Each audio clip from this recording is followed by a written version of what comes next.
Bonjour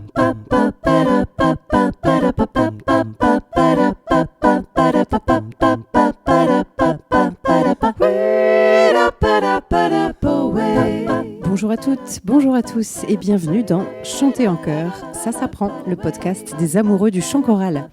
Je suis Anne Le Goff, chanteuse, chef de chœur et professeure de chant depuis plus de 20 ans. Et ici, nous parlons de voix, de chant et plus particulièrement de chanter ensemble. Les liens, bonus ou images dont je vous parle dans les épisodes sont à retrouver sur mon site annelegoff.fr. D'habitude, Le Goff, ça s'écrit en 2 mots et j'y tiens beaucoup, mais pour cette fois, Anne Le Goff, c'est tout attaché. Alors, si vous avez bien fait votre échauffement, c'est parti pour l'épisode d'aujourd'hui.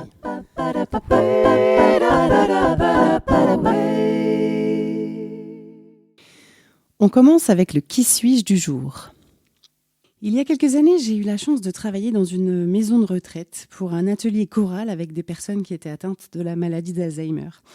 Alors pour moi, c'est vraiment un très beau souvenir. J'en parlerai un petit peu plus longuement dans la suite de cet épisode. Mais déjà, je peux vous raconter qu'à la fin de l'année, puisque je dirigeais aussi des chœurs d'enfants dans la même ville, nous avions organisé un concert rencontre entre ces deux publics, c'est-à-dire les enfants et les personnes atteintes de la maladie d'Alzheimer et plus généralement les résidents de la maison de retraite. Et les enfants avaient chanté pour les personnes âgées et puis aussi avec les personnes âgées puisque je leur avais appris des morceaux en commun. Alors je crois que je me souviendrai vraiment toujours de leur regard à tous. C'était un très beau moment d'échange et de partage, un moment qui prouve si besoin que la musique peut vraiment permettre de créer des ponts entre les générations. Le sujet du jour, chanter en chœur, c'est bon pour la santé. Oui, on en parle souvent, on entend ici et là dire que le chant c'est bon pour la santé. Alors effectivement, le chant en chœur, c'est vraiment un loisir très complet et c'est de ça dont on va parler aujourd'hui.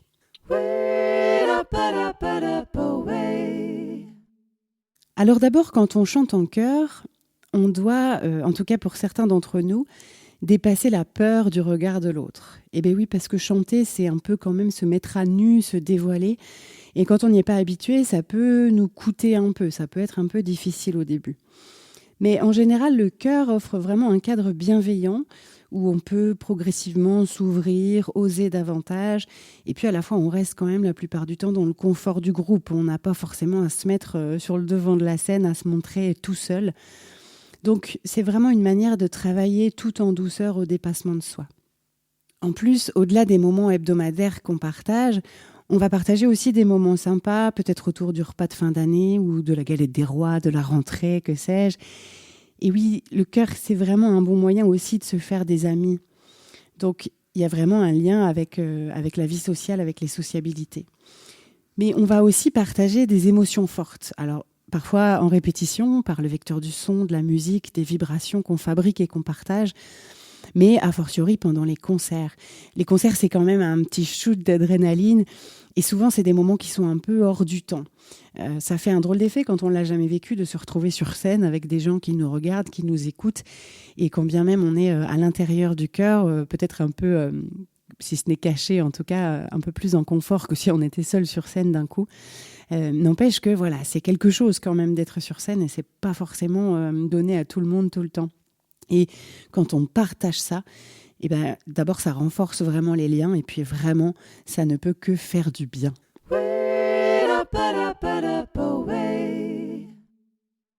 Le chant c'est aussi bon pour le corps.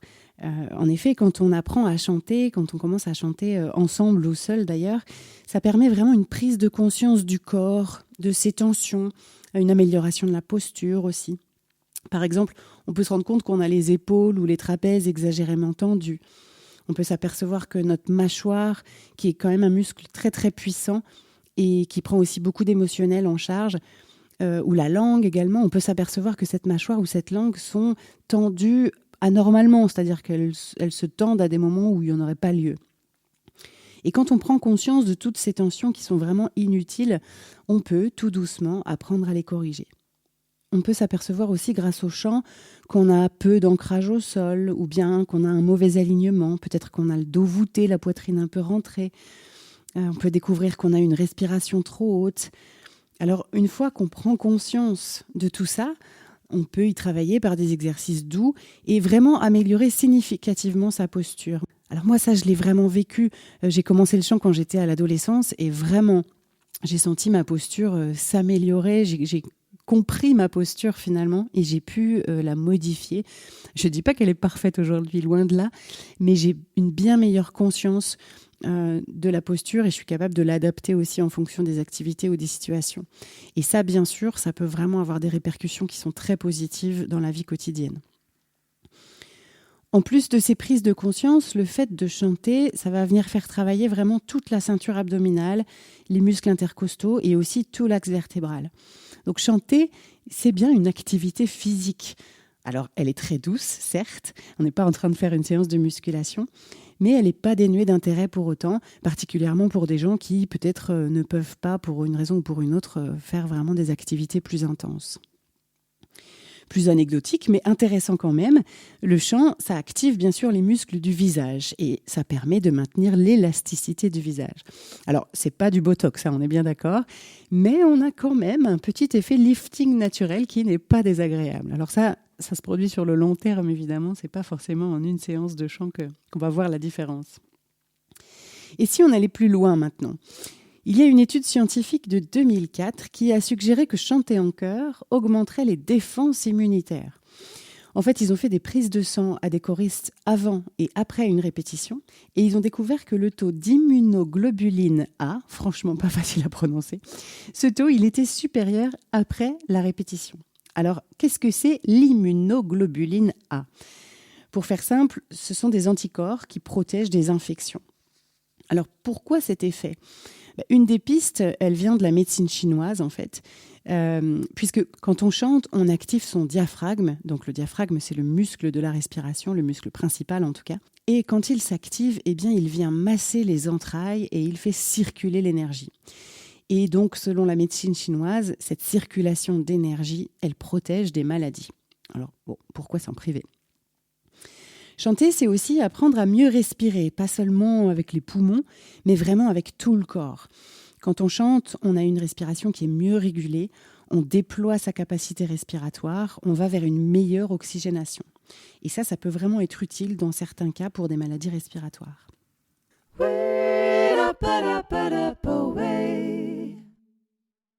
On l'a vu, chanter, ça a des effets qu'on pourrait appeler biologiques, mais ça a aussi des effets neurologiques et psychiques. D'abord, quand on chante, on est obligé de se concentrer un minimum. Et ça, c'est une manière de s'éloigner de ces tracas, de penser à autre chose pendant un temps. On est bien d'accord que ce n'est pas forcément un effet complètement durable, mais déjà, quand on ne va pas très bien, pour un temps, voilà, on se connecte aux autres, on se connecte au son, et ça fait du bien, vraiment. Mais ça va plus loin que ça. On dit que la musique partagée active 5 fonctions sociales et mécanismes cérébraux. Ces fonctions sociales, ce sont l'empathie, la récompense, la motivation, les structures de langage, et puis aussi la sécrétion d'ocytocine et de cortisol. L'ocytocine, c'est une hormone qu'on appelle aussi l'hormone de l'amour. Elle est sécrétée quand les gens chantent ensemble, même d'ailleurs quand c'est en improvisant. C'est aussi un peu l'hormone de l'attachement et de la confiance. Donc oui, on peut dire que chanter en chœur, ça développe la confiance en soi et aussi la confiance envers les autres. Ça, c'est à prendre en compte dans des cas de timidité excessive ou de difficultés relationnelles.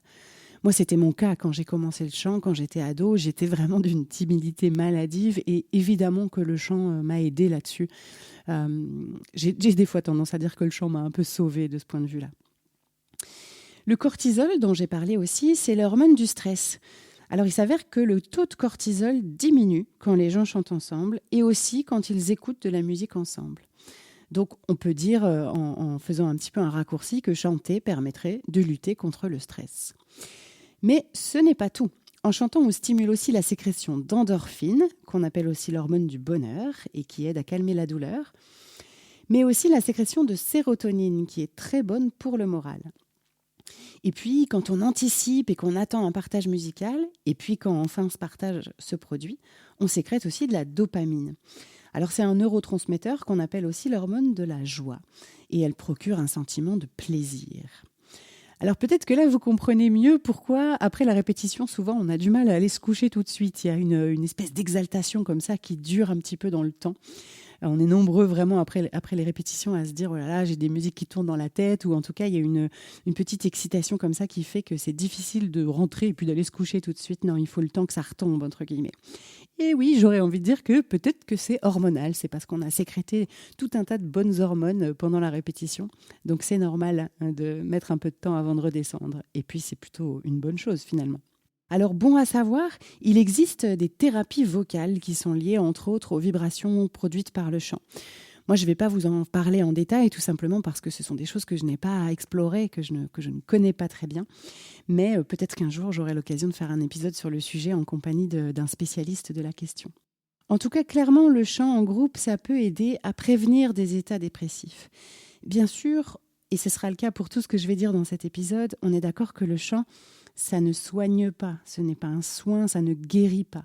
Par contre, ça peut vraiment être un accompagnement très intéressant et aussi quelque chose d'assez préventif pour un certain nombre de troubles.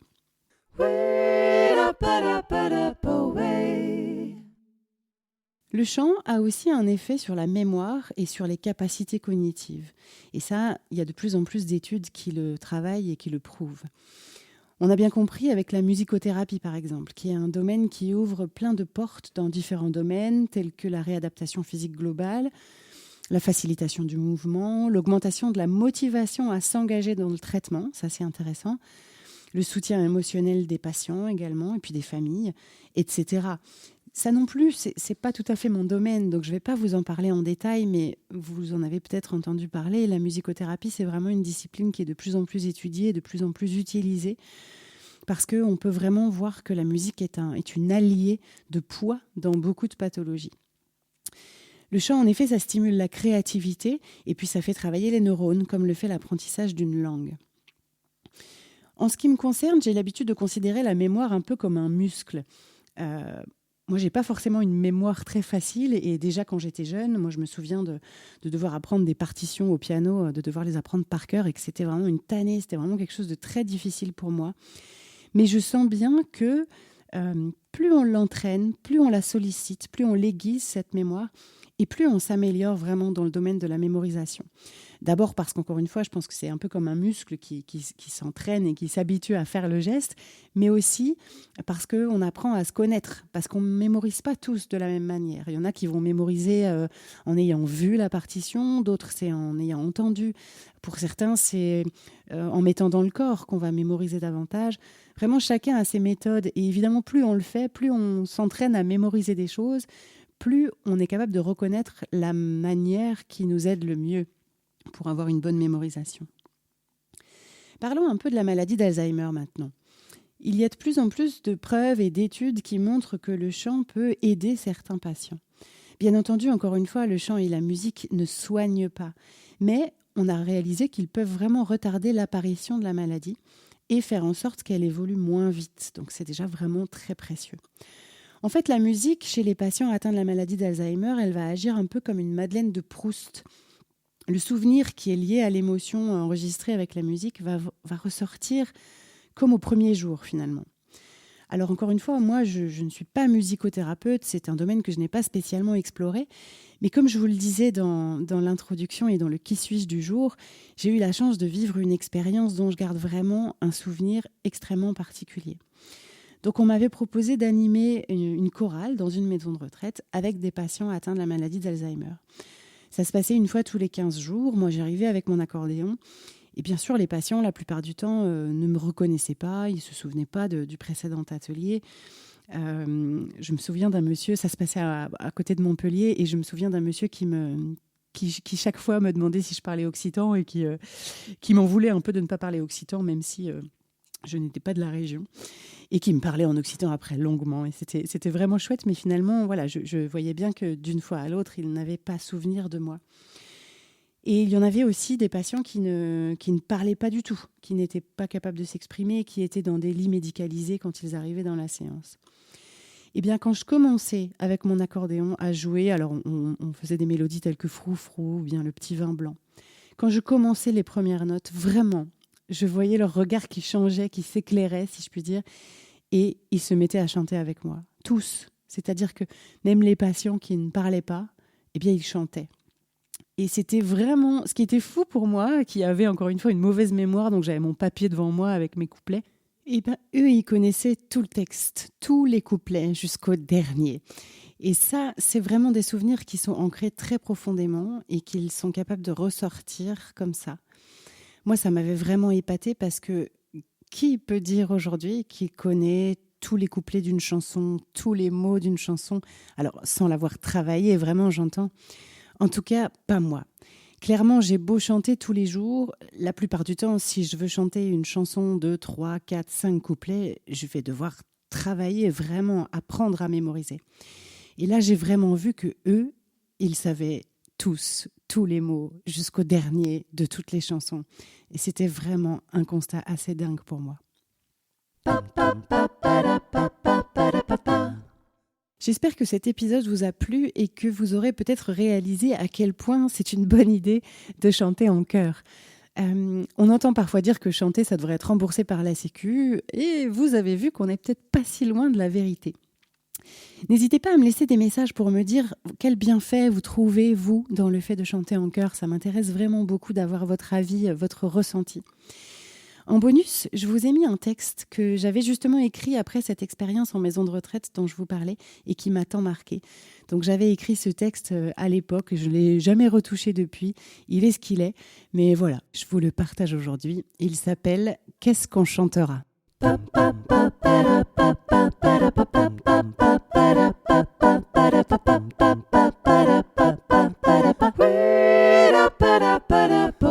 J'espère que cet épisode vous a plu. Si c'est le cas, je vous invite à vous abonner au podcast pour ne pas rater les épisodes suivants et surtout à me mettre plein de petites étoiles et de commentaires sur la plateforme où vous l'avez trouvé. Ça me sera d'une grande aide pour le faire découvrir à davantage de passionnés de chant en chœur. N'hésitez pas bien sûr à en parler à vos camarades choristes, mais pas pendant la répétition, et même à votre chef de chœur. C'est toujours intéressant pour eux d'avoir des ressources et pour moi d'avoir des retours. Si vous aimez mon travail, vous pouvez aussi me soutenir en prenant un abonnement sur Patreon. C'est une plateforme de financement participatif et les abonnements démarrent à 1 € par mois. Ça me permettra de continuer sereinement à réaliser ce podcast. Rendez-vous sur le site Patreon, Patreon, et vous cherchez Chanter en chœur tout attaché. Sinon, le lien est aussi disponible sur mon site annelegoff.fr, onglet podcast, où vous trouvez les bonus de chaque épisode. N'hésitez pas là aussi à me laisser des commentaires, vos questions ou les sujets que vous aimeriez que j'aborde. Merci à tous, on se retrouve la semaine prochaine pour un nouvel épisode de Chanter en chœur, ça s'apprend. D'ici là, prenez soin de vous et de votre voix.